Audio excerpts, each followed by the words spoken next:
Наш эфир продолжит брифинг филиала фонда «Защитники Отечества». Предлагаем послушать. Филиал Государственного фонда «Защитники Отечества» по Якутии продолжает работу по оказанию поддержки и помощи ветеранам боевых действий, уволенных с военной службы, членам семей погибших и без вести пропавших участников специальной военной операции. Социальные координаторы филиала фонда в районах и городах республики сопровождают более 11 тысяч граждан.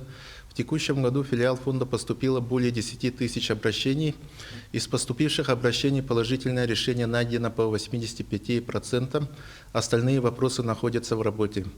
Фонд «Защитники Отечества» в рамках содействия и координации поиска пропавших без вести ведет прием родственников военнослужащих. Ведется бесплатный забор генетического материала для извлечения ДНК, заполнение разыскных карт для поиска. Забор образца генетического материала производится в городе Якутске в офисе филиала фонда, сотрудниками филиала фонда в районах республики центральными районными больницами по направлению социального координатора или ответственного работника администрации муниципального района. Для проведения разыскных мероприятий филиалом фонда еженедельно обеспечивается направление разыскных карт в уполномоченный орган Министерства обороны России в городе Ростов-на-Дону. Образцы генетического материала еженедельно передаются в военный следственный отдел Следственного комитета России по Якутскому гарнизону. По вопросам розыска без вести пропавших в части заполнения разыскных карт и сдачи образцов генетического материала необходимо обратиться к социальному координатору Госфонда в районе по месту проживания. В тех районах, где отсутствуют социальные координаторы, необходимо обратиться в администрацию муниципального района. В городе Якутске филиал Госфонда «Защитники Отечества» по адресу улица Аюнского, 41/1. Дополнительную информацию можно получить по телефону 506 в рабочее время с 9 утра до 18 часов вечера.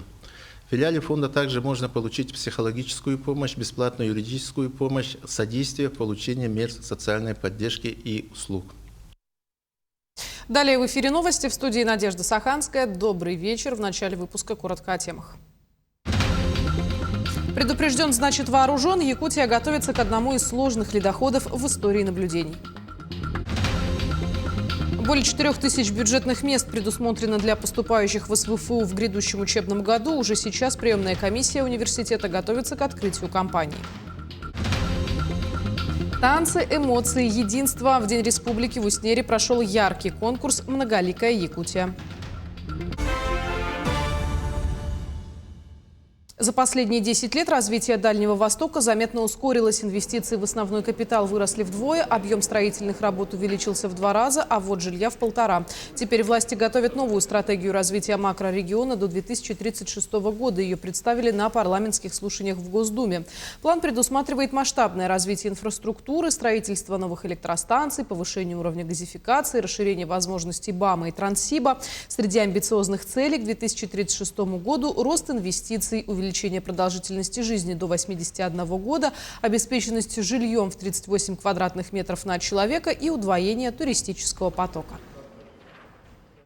В Якутии закрыли все ледовые переправы и автозимники. Об этом в ходе брифинга сообщил министр транспорта региона Владимир Сивцев. По его словам, сегодня работу продолжает только один автозимник Усть-Куйга Казачьи Кресты. Его грузоподъемность не превышает 30 тонн. Участок будет открыт до 10 мая. По рекам Лена, Алдан и Вилюй организованы пассажирские перевозки на судах на воздушной подушке. Так, на основной переправе Якутск-Нижний Бестях задействовано порядка 30 единиц судов частных перевозчиков. Тариф составляет 2500 рублей. В период интенсивного ледохода будут задействованы аэроботы в количестве до 10 единиц с соответствующим повышением тарифа. Период, когда аэроботы не смогут быть использованы, то в этот период будет организовано вертолетные перевозки от Магана до Нижнего Бестяха. Тариф будет составлять 7000 рублей.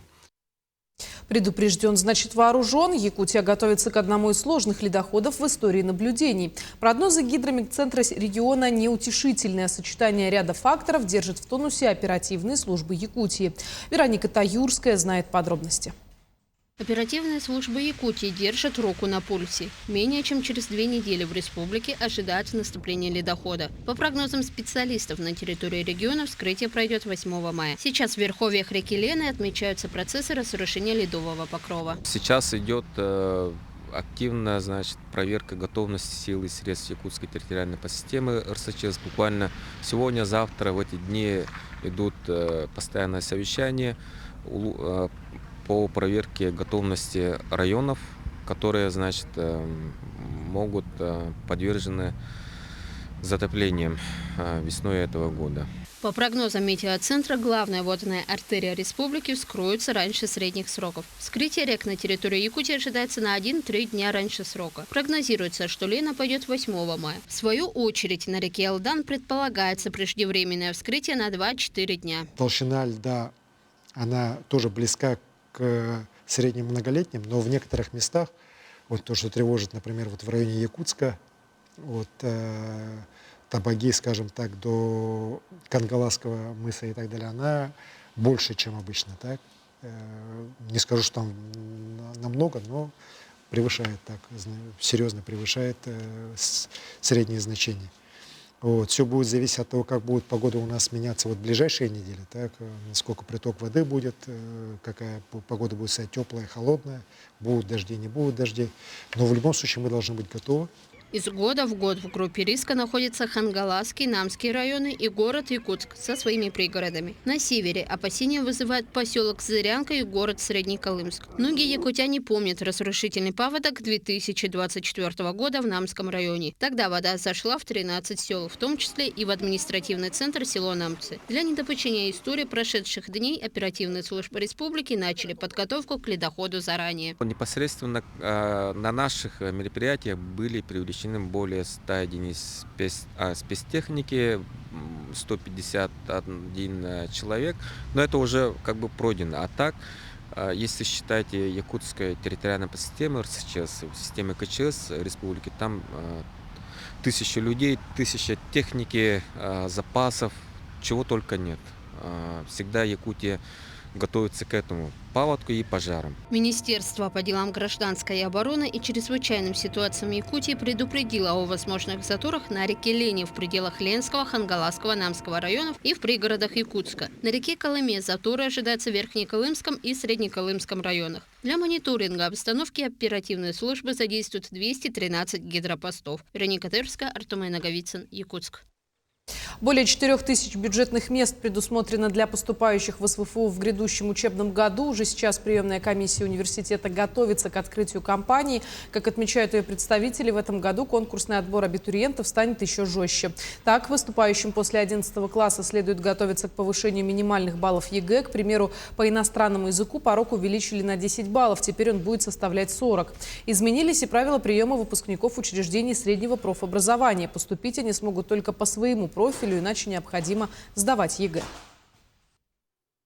В этом году приемная кампания вуза стартует с 20 июня для поступления на бакалавриат, специалитет, магистратуру и среднее профобразование. Если абитуриент хочет поступить на бюджетное место, то он обязательно должен сдать документы до 25 июля. Это если он поступает только по результатам единого госэкзамена. В День республики на сцене Дома культуры «Металлург» прошел танцевальный конкурс «Многоликая Якутия» среди трудовых коллективов поселка Уснера. Об участниках, победителях и теплой атмосфере в зале расскажут наши коллеги. Уснерские зрители с удовольствием посещают концерты местной художественной самодеятельности. Многие коллективы занимаются не один десяток лет. К примеру, национальный ансамбль танца «Золотинка» в этом году отметит свое 60-летие. Но сегодня здесь покажут свои танцевальные таланты обычные работники обычных предприятий. Это непривычно и интересно. Я даже не думала, что у нас коллективы выйдут и не постесняются на большую сцену и покажут такие замечательные номера. И именно «Многоликая Якутия». Танцы все были разного характера, разного стиля. И все очень большие, на самом деле, молодцы и заслуживают огромных, громких аплодисментов.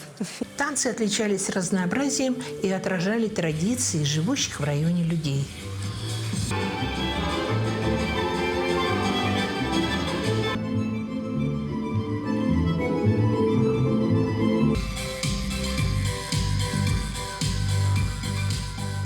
Это традиция у нас уже. Ежегодно участвуем обязательно. И в акциях участвуем, и в мероприятиях, и конкурсах везде. Мы сегодня станцевали с коллективом якутский танец. Называется «Салама Үмкюте». Это наш именно национальный танец, обряда, культуры нашей нации. Мы заняли 3-е место. Среди коллективов. Вы довольны результатом? Мы довольны. Главное участие.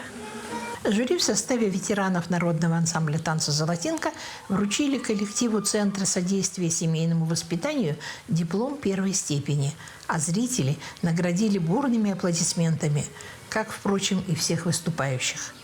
Гран-при конкурса завоевала сборная команда работников культуры.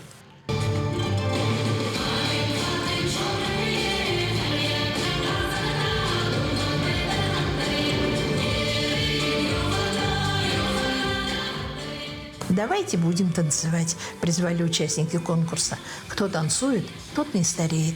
Светлана Поцелуева, Андрей Неустроев, Уснера.